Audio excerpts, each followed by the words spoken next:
নমস্কার বন্ধুরা, আজ আপনাদের সাথে আবারও একটা রেসিপি শেয়ার করতে চলেছি। একদম ঘরোয়া পদ্ধতিতে বাটা মশলায় চিকেনের ঝোল রেসিপি। আপনারা প্রথম থেকে পুরো ভিডিওটা শেষ পর্যন্ত দেখতে থাকুন। ভিডিওটি ভালো লাগলে একটা লাইক দিয়ে পাশে থাকুন ও বন্ধুদের সাথে শেয়ার করে দিন। চলুন তাহলে শুরু করি। তো দেখুন, আগে থেকে আমি এখানে চিকেন ভালোভাবে ধুয়ে পরিষ্কার করে নিয়েছি। আর এই দেখুন, এখানে আদা, জিরে, কাঁচা লঙ্কা, গোলমরিচ বেটে নিয়েছি, রসুন বেটে নিয়েছি। এখন সবার প্রথমে দিয়ে দিচ্ছি অর্ধেকটা লেবুর রস। এই দেখুন দিয়ে দিলাম। এখন আমি দিয়ে দেব স্বাদ মতো লবণ,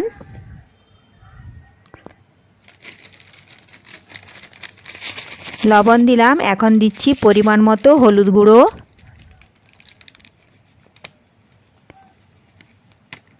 দিচ্ছি আদা, জিরে, কাঁচা লঙ্কা, গোলমরিচ বাটা, দিয়ে দেব রসুন বাটা,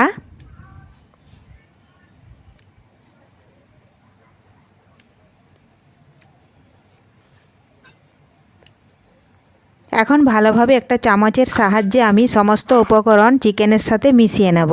তার আগে যদি কোনো বন্ধু আমার চ্যানেলে নতুন হয়ে থাকেন, চ্যানেলটি সাবস্ক্রাইব করে বেল আইকন হলে সেট করে দিন সবার প্রথমে আমার রেসিপি পেতে। এদিকে দেখুন, কাঠের উনুন জ্বালিয়ে কড়াই বসিয়েছিলাম, দিয়েছিলাম পরিমাণ মতো সাদা তেল। তেল ভালোভাবে গরম হয়ে গেছে, দিয়ে দিলাম ফোড়নে কিছুটা গোটা জিরে। একটু ভেজে নিচ্ছি গোটা জিরে। ভাজা হয়ে গেছে, এখন কিছুটা পেঁয়াজ কুচি দিয়ে দিলাম। আমি এখানে সাদা তেলে রান্না করছি, আপনারা পারলে সরষের তেলেও রান্না করতে পারেন। এখন বেশ কিছুক্ষণ সময় নিয়ে পেঁয়াজটা একটু নাড়াচাড়া করে লাল লাল আমি ভেজে নেব।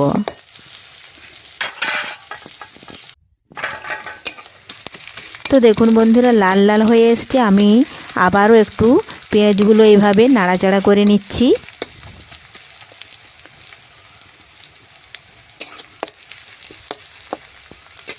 তো দেখুন, পেঁয়াজ অনেকটাই ভাজা হয়ে এসছে। এখন দিয়ে দিলাম 2 টুকরো তেজপাতা। তেজপাতাটাও নাড়াচাড়া করে পেঁয়াজের সাথে এভাবে একটু ভেজে নিয়ে কয়েক টুকরো দেখুন বড় বড় করে আলু কেটেছি, আলুগুলো দিয়ে দিলাম। এখন দিয়ে দিচ্ছি ওপর থেকে পরিমাণ মতো একটু হলুদ গুঁড়ো।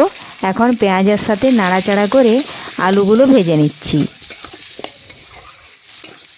আমি এখানে পেঁয়াজের সাথে ভেজে নিচ্ছি, আপনারা পারলে আলুগুলো আগে থেকে আলাদা করে ভেজে নিতে পারেন, তাতেও কোনো অসুবিধা নেই, কারণ আমার সময় খুব কম, এই জন্যই। দেখুন, স্বাদ মতো দিয়ে দিচ্ছি একটু লবণ। লবণটা ভালোভাবে নাড়াচাড়া করে মিশিয়ে নিলাম।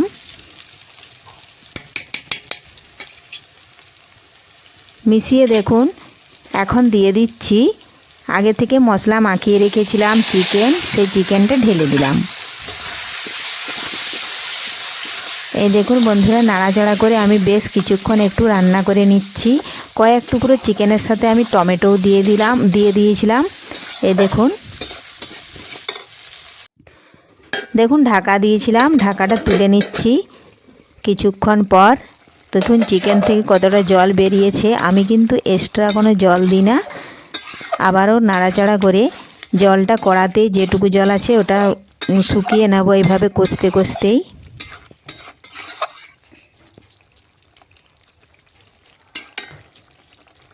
তো দেখুন বন্ধুরা, ভালোভাবেই কষানো হয়ে গেছে আর কড়ার মধ্যে দেখুন জলটা শুকিয়ে নিয়েছি। এখন আমি ঝোলের জন্য পরিমাণ মতো জলটা দিয়ে দেব।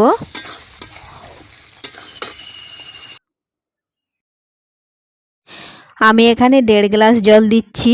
এর থেকেও যদি আপনারা বেশি ঝোল খেতে চান তাহলে জলের পরিমাণটা আবারও কিছুটা বাড়িয়ে দিলেই হবে। তো দেখুন, জল দিয়ে আবারও কিছুক্ষণ নাড়াচাড়া করে বেশ কিছুক্ষণ আমি ফুটিয়ে নেব।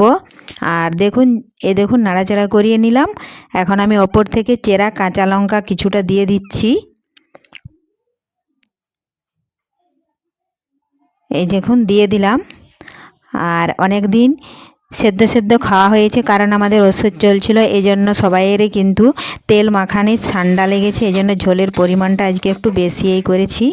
আর সর্দি কাশি হলে এইভাবে যদি চিকেনের ঝোল খাওয়া হয় গরম গরম, তাহলে কিন্তু অনেক উপকার আসে, সর্দি অনেক সময় ভালো হয়ে যায়।